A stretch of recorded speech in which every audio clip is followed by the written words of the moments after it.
Hi guys, welcome. This is the first of our book club series, and I am so excited. Today, once again, we're gonna be going over Everybody Writes. It's an excellent book. Why is it so important? Because you keep hearing, especially us as marketers, you keep hearing content marketing, right? Blogging, social media. It all has to do with content. And guess what? There's a lot of crappy content out there. So I figured, you know what? I'm going to buy this book and see if I can become a great writer. Now, I noticed that as I was going through it, there were a lot of things I already knew.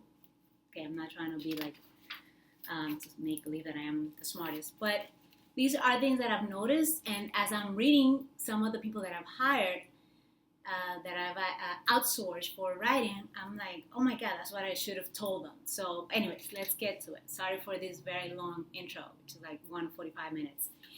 Okay, so today I want to go over follow chapter 6, which is follow a writing GPS. And basically, it gives you a roadmap on the points you need to take in order to write the perfect whatever it is you're writing, ebook, blog post, white paper. So the first thing that Ann mentions on her list is goals. Actually, my last video was about goals. And what she's saying is, what's your business goal, right? Anything you write should always be aligned with a larger goal. The key here is that you care about what you're writing. So you wanna, as I mentioned actually, once again on my other video, you wanna make sure that you are always thinking about your goal. I mean, that is why you're writing. It will keep you stay focused on the final outcome you want. So that's why goals are so important. Check out the other video I did. I mean, it will give you a couple more things, and actually will help you. It has a brief checklist on goal setting. Okay, the next point on the list is reframe. Put your reader into it. She says, reframe the idea to relate it to your readers. And that's another thing that I'm always telling. I have a couple of interns, and I'm always telling them, okay, you need to put yourself in the position of the audience, right? You've heard that before. Once again, I am not a genius. I didn't come up with this stuff. But put yourself in the position of your audience. Who's going to be reading what you're writing? You want them to be interested. Why is it so important to them, right? What's a clear lesson or message you want them to take away? What value do you offer them? What questions might they have that you are answering? These are the things you need to keep in mind. And one really good tip that Anne gives on her book is, I'm really bad with names by the way, is so what? So she says, whatever that main idea is, keep asking yourself, so what? So basically you keep digging more and more into the reasons why is relevant, why whatever you're writing is relevant to your audience. Number 3 is seek out the data and examples. Right? So we want to prove to people that we're not just making this stuff up, and that it actually works. It says, don't discount your own experiences, and at the same time, don't rely exclusively on it. So keep that in mind. You can relate to your readers through your experiences, but be sure to also give other people's experiences. Number 4, organize. What structure helps communicate your point? So one thing that I like to do on my videos is how-to guides, and I usually give points, right? I usually give a list. Reason number 1, reason number 2. So be sure to kind of organize and communicate your point that it's in order. Point number 5 is write to one person. She says, basically, don't write people or they, right? Make it personal. So make it seem like you're talking directly to people. And she says, imagine the one person you're helping with this piece of writing. and then write directly to that person. Connect to your reader. Put your reader or someone just like him or her into your story right up front. Once again, you want the reader to relate to what you're writing, and so you want to be able to talk to them directly. Okay. Number 6, produce the ugly first draft. Now, this is very interesting because so many times we want to write, let's say, a blog, and we want it to come out perfect right up front. That's not how it's supposed to be done. The process is you write whatever's coming to your mind and write, and then you can fine tune it. So don't worry about grammar, complete sentences, readability. Don't worry about that. Just write whatever's in your mind about the topic. She actually says something funny. She talks about how some bloggers actually would just, whatever comes in their mind, that's exactly how they post it. And then she goes on to say, I quote, but you won't do that because you have respect both for your writing and for your reader. It's funny. Okay, so one note I put on this point was, how many times you've been stuck while writing. So basically that's the thing.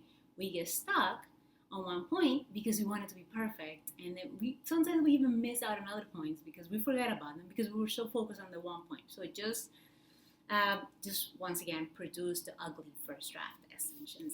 Okay, point number 7, walk away. This is also very important. I'm gonna take credit for this because I do that.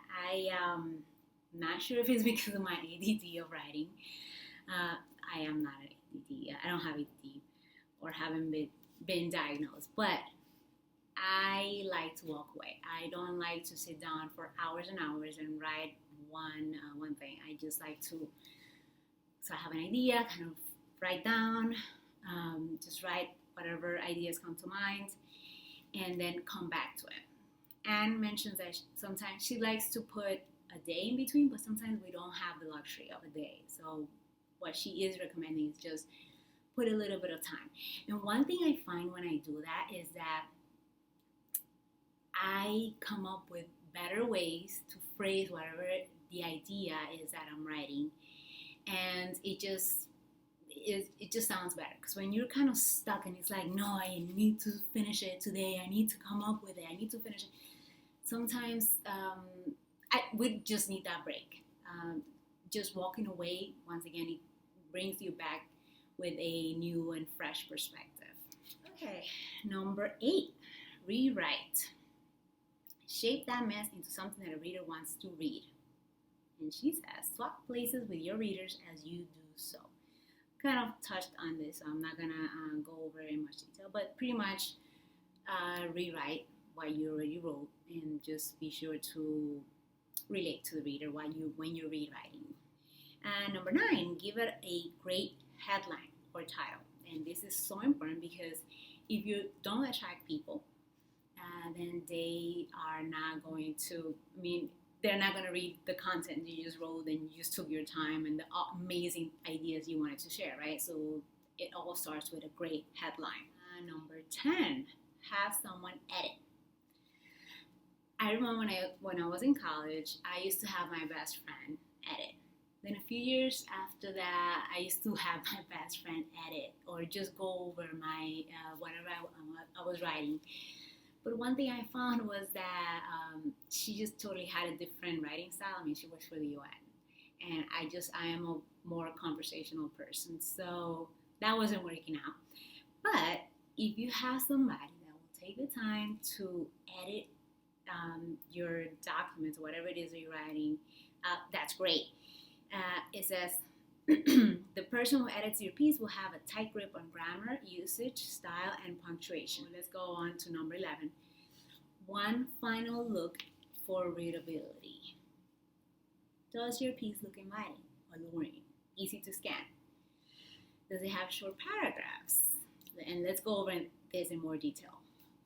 Have you been to a web page or have you had a book that it was just long paragraphs and then you're like, do I really want to read that? No, it's not attractive and it looks boring.